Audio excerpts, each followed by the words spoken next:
Okay, everyone, I'm back. So, yeah, I mean, trying to find where I left off, find my wording there.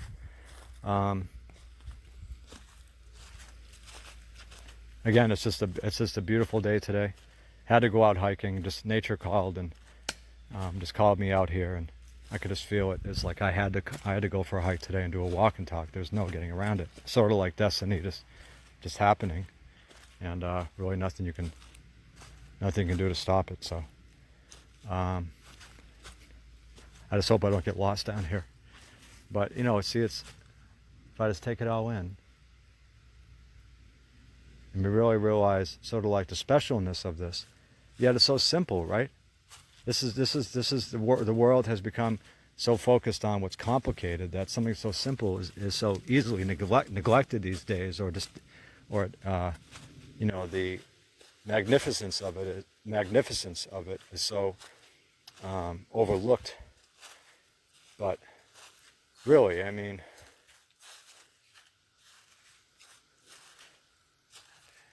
people might say, wow, what is this guy on? But I'm really, I meditate a lot, and I have a perception about things that sort of like when you meditate a lot and you really focus on the present moment, things can start becoming very vivid and like alive around you, and you really tune in, and you can really see the magic in nature. Just getting in the forest, getting that, is it positive or negative ions? I can't remember, whatever. It's ions that are good for you. And just breathe that in, and you're just, you're sort of tapping into that lost, sacredness that at one time was so taken for granted by humans, but at this point has been so neglected, and so just, we're so just in our homes all the time these days, right? Surrounded by technology, and just lacking that wonderful healing connection to nature. And I think it's about as close as we can get to that place inside of us that is real. It's like you want to say that heaven is within you, or the Garden of Eden is within you. And I hope I'm using the Garden of Eden in the right context here, but let's just say that heaven is within you. Like, can't really deny it. It's just, and so it feels like, because of how pure and authentic that is, that place within you that you can tap into, it feels like, authentic nature is the most similar thing we can find in this realm. And I suppose it could also be found in a sacred relationship where two people come together that are like that. And see, it's such simple things. It's like nature, a sacred union between two people that just truly love each other and are experiencing that sacred true love that's outside of the duality of the ego and all these constructs that I speak of. That's what it really comes down to me. I can talk all day long. I can analyze this, why this happened. I had this interaction with this person, and maybe they got me a little triggered or upset or reactive, or I feel bad about myself, or I feel like they judge me harshly, and I didn't really deserve it, etc., etc. It's like these things have become so unfortunately common that they just become like etched into our psyche as inevitable and as common, and just we assume it's just the way things are. It's like we're on autopilot, like a fish in the water that never got out of water. That's all it knows. So it assumes that that's absolute reality, when an outside observer might say, well, you're kind of screaming in a prison there doing that. Like, we don't see ourselves doing that, but in a sense they could kind of see us just like screaming and at each other, and just like, whoa, it's like, what are you people doing? Let's say some other race that was observing us, they would say, wow, these people really are caught up in a lot of conflict, and it's really sort of hellish there and dark, and yeah, sometimes it's a little, and I talked in a previous video about existential crisis. We sort of just walk around and we feel lost, or we feel like life is meaningless, or it's like, when is this ever going to end? Is there ever going to be like the light at the end of the tunnel that we fully just embrace, and this lasts for forevermore after we find it. And it's just see, words get in the way so much. The mind gets in the way so much. It's the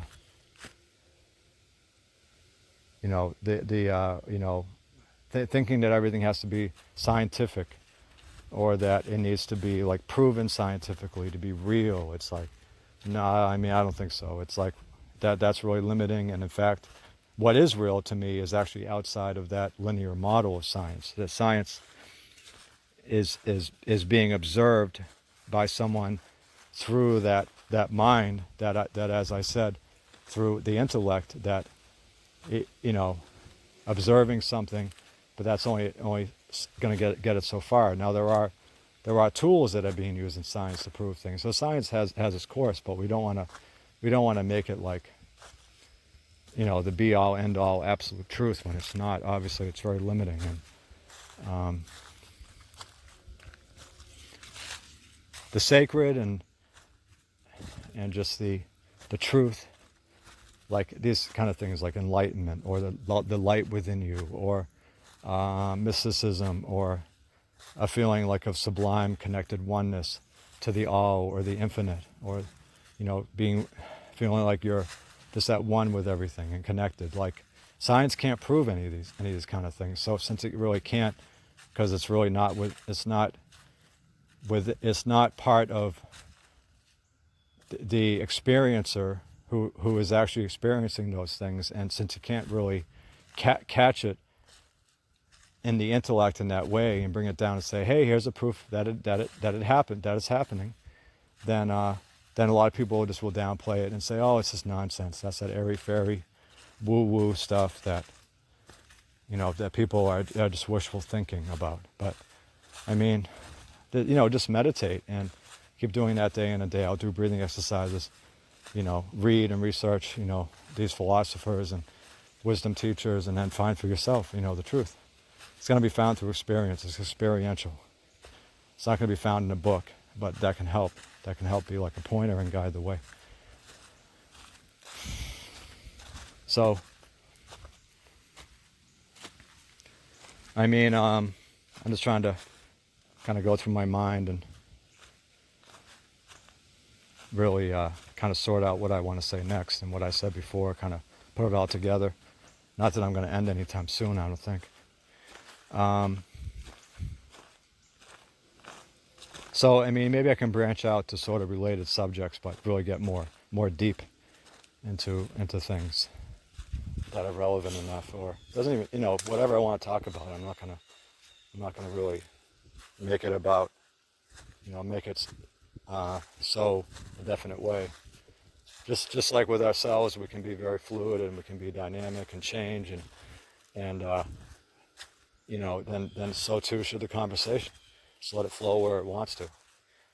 Sort of like water that just keeps going and flowing, and it's like learning lessons as it goes, but has new epiphanies and new insights, and it just becomes more pure as it goes on. You can kind of look at yourself that way. Just the more insight you get, the more you meditate, the more you do healthy practices, the more that you remove all your distortions in your mind and all those like duality traps in your mind, etc., the more you just find, there's really only so far you can go, I suppose, before you just say, well, this is it, and this is I'm my pure self now, as best as I can right now anyway, and I can maybe get better as time goes on. I would say it never really stops. Maybe at some point it does, but maybe you'll really know like when that time comes.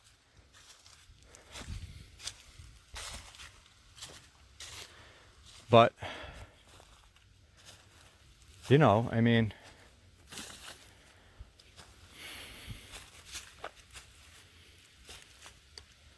let's see.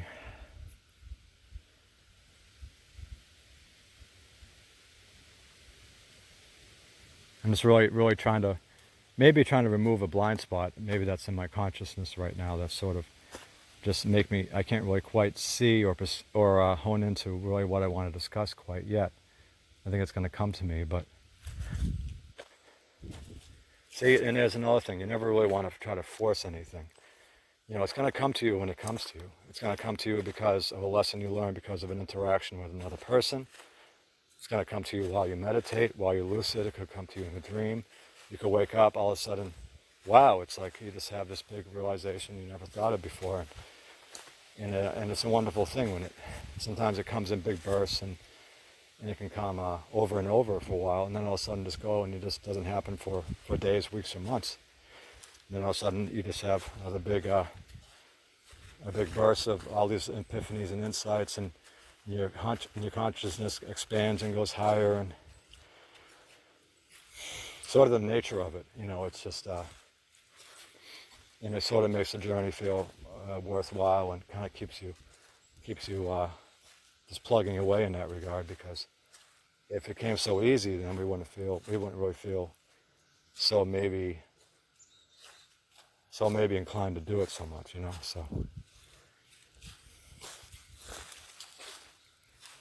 So I'm just walking down this trail and wondering if I should just turn around. Should I keep going? I guess for right now it seems okay to keep going, but I have gotten lost down here before, so I mean, I don't want to get lost for hours, and then this sort of heavenly experience becomes a nightmare.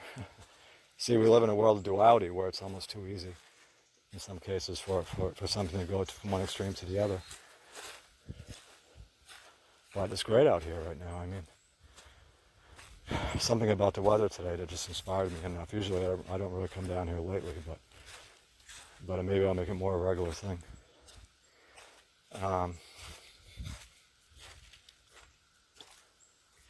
See, again, I'm trying to prove just how simple it all is. We overly complicate it. We get so trapped in our minds, and this linear thinking, all these constructs, and the duality traps, and the all this stuff that just really is sort of taking away what's right in front of our nose. The love that always has been there, always will be. And and we walk our own path.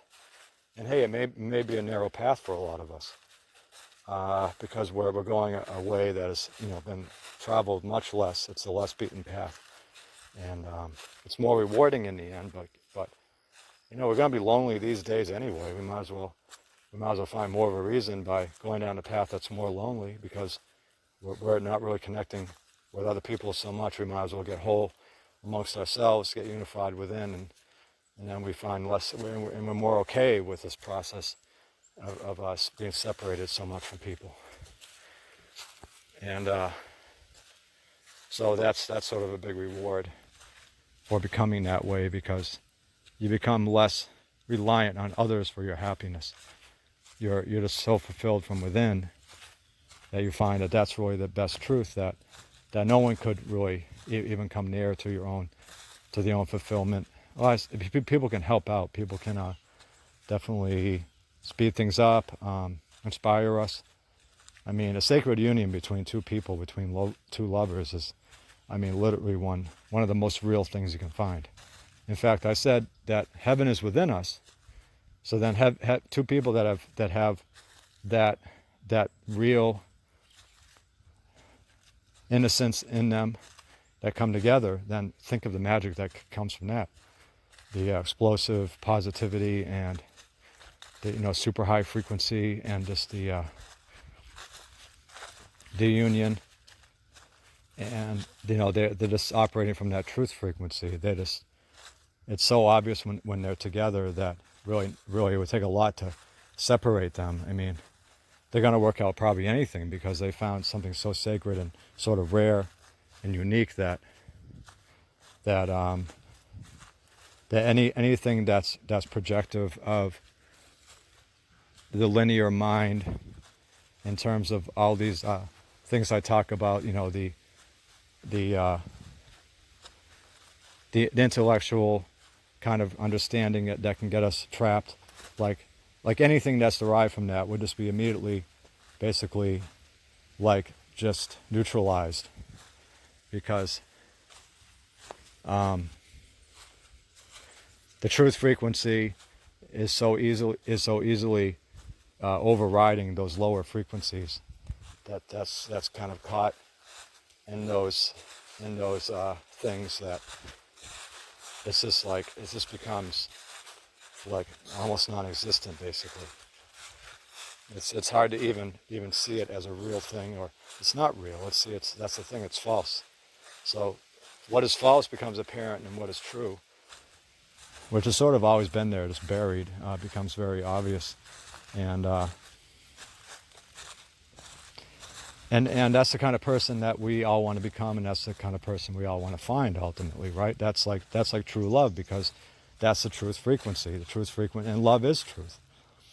So there you go, true love. It's very simple. It's two people coming together that have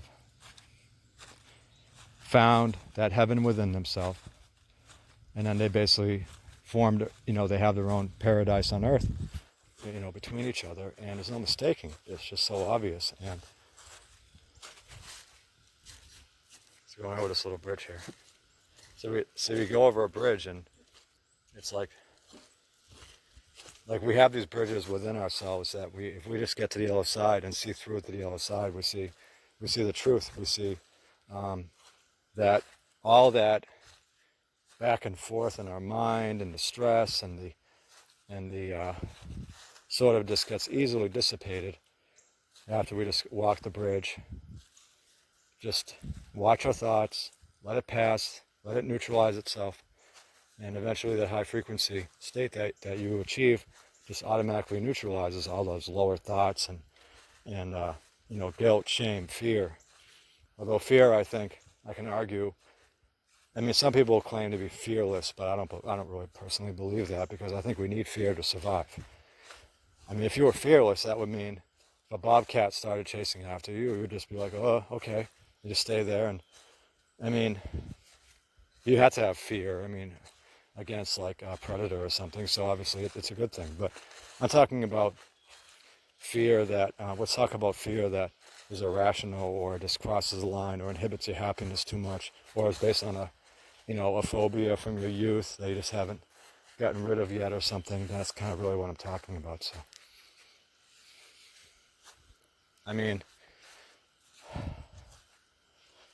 So for two people to come together that have really transcended, all these duality constructs within their ego, that's what it is all about to me. And they're being intrinsic, meaning that their innocence, their original innocence that they were born with, they're coming together from that place, and all the distortions and layers of the onion, you could, so to speak, is removed, and it's as simple as that. See how simple it is? People philosophize and go back and forth and analyze, like, what is love? What is, why am I here? What am I doing here? What's is life just random and chaotic, and is it just can I do anything I want and there's no consequences, there's no karma for my actions? Of course not. There's karma is basically an action or a thought, and then something, an action or a thought, and then a consequence happening thereafter. Right, and it could be anything.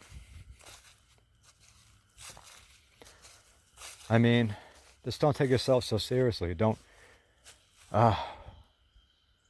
See, it's almost like a book, for example, could be so perfect in so many ways, so edited that we read it, and then that sort of becomes like the way we can view things, through sort of like this. We have to edit everything. We have to be so perfect. We have to be so worried about everything's got to be edited, and God, it's like just refined to perfection, and we got to give the best first impression to this date. God forbid should anything be this or that, or we say this, or we're walking this tightrope, just to maintain some level of a reasonable relationship. And it's like, God forbid should my lover, misinterpret this or that, or hear me say that, and then judge me about that. Then pretty soon they're projecting onto me, and they got it all wrong. But then I try to fix it, and I try to come back and explain to them, and I try to tell them the truth, etc., and gain their trust, and their respect. But it doesn't work, and oh God, what do I do? You feel the stress of that. You know how many times we've been in these situations with people, and we try to get people's approval and their validation, and the more we try, the more they run away, and then we just feel like, oh, there's something wrong with us, and did I do something bad? Am I a bad person? Am I a loser? Am I a fill in the blank? Am I why did this person reject me? They don't like me. I mean, it could be anything. I mean, people can be really, really judgmental, you know. So, I mean, don't worry about getting anyone else's validation outside yourself. Don't worry about getting their approval. You know what's right and real. You know if you're going to be hurting anyone or not. You know if you have good intentions or not. You know if you're coming from intrinsic place of having a conscience and morals, integrity, all these things I talk about, ethics, and doing unto others as you want done yourself. So, you know, if you remove all these layers of distortions I speak of, then you're intrinsically doing the right thing. You can't go wrong. In other words, let go of thinking that you need to question what you're doing. Whatever you say or think or do is fine. Accept yourself. You're a human being. You got a reptilian brain. You know, we all have this sort of dark side. It's not anything we're probably going to transcend completely. I mean, maybe eventually in our evolution we will, but, you know, work with it. Accept it. But at the same time, transcend it as best you can and be the witness of it. And see what I realize is as I'm talking, and I'm really sort of projecting, I'm almost like talking to myself. I feel like I have an audience right now, but I'm out in the woods and I'm talking to my cell phone and recording something. So in a sense, I'm talking to myself. So it's like we're never really talking to someone else, even when someone's is in our presence. We're really projecting onto them like how we would talk to ourselves, and it's just, and they're really, you know, holding up a mirror to us. So it's and then we got to add, you know, the digital age, and we're communicating through cell phones, computers, and think about it. There's no heart there. And in fact, it's pure falseness in a sense, because all it is actually of the intellect. It's words, it's logic. But there's no heart there. There's no human spirit there. There's really no truth frequency within that. We're on dating sites and apps. We're looking at pictures. But I mean, are you kidding me? I'm out right now, and if there was a lot of women around, and we didn't have the virus, I would just be. I could just be myself as a man, and, you know, approach a woman and you know, beam and radiate and project that truth frequency. And trust me, women are going to feel it. They're not really going to feel it on the internet. I mean, my pictures can only do so much, my videos, but it's really, it's like, it feels so synthetic. In fact, it is synthetic. It's just robotic, synthetic. You know, and it's making us more synthetic. You know, it's like artificial intelligence, and then think of the word intelligence, which is really just, you know, that's, intelligence is a good thing, but only if it's within the context of the spirit, of the heart, of outside of the duality of the ego. That's when intelligence is like real. See, I like the word real because there's so much not real in this realm. But the real intelligence is really going to be all of those things happening at once. It's the real you, which is there. This could be buried underneath layers and layers of programs and conditioning and the programming from the media, from your parents, from the education system, etc., etc. That, I mean, just like I can walk in nature and be in what is, according to our environment, what is really per se outside ourselves, in a sense, although we're really within each other, we're really within our own collective consciousness. And what we do, does contribute to the collective. And so even what I'm doing, it's like I'm a micro to the macro, so I'm influencing the collective. And if you expand your consciousness enough, what do you think is going to happen? You know what? I actually went the whole way. I'm actually eventually finding my way. So that wasn't so bad. Just a little reminder here for myself that this is fine to go the whole way down this trail without getting lost. It's almost like I just knew how to get around it pretty easily. But the trail wasn't so covered. There's a lot of leaves, but anyway, that's good to know. But it's like here, it's like in nature, you can almost think of in nature here, this is like sort of the same expression. This is the same reflection of that true you that I'm talking about. Because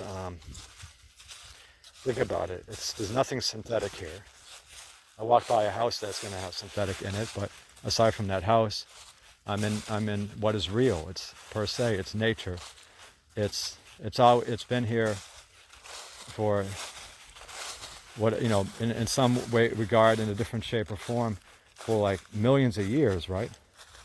So I'm literally walking on the ground that hasn't become synthetic. It's not, man hasn't really interfered very much, if at all. So it just has that frequency to it. That's why it feels good to be in there, because the truth feels good. The real you feels good. The real earth feels good, if you will. And a real interaction is going to feel good. An interaction that has falseness in it is going to feel bad. It's going to make you feel like there's something, like you're going to feel something in your solar plexus, or something's not going to feel right. And you're going to feel like you're being judged or projected on, or again, this is so common that people think it is real, but it's not. The truth will set you free. You are sort of the universe on a micro level, if you will. And you have within you, the ability, you have strengths that you never knew you had. You have abilities you never knew you had. There's miracles within you just waiting to be found.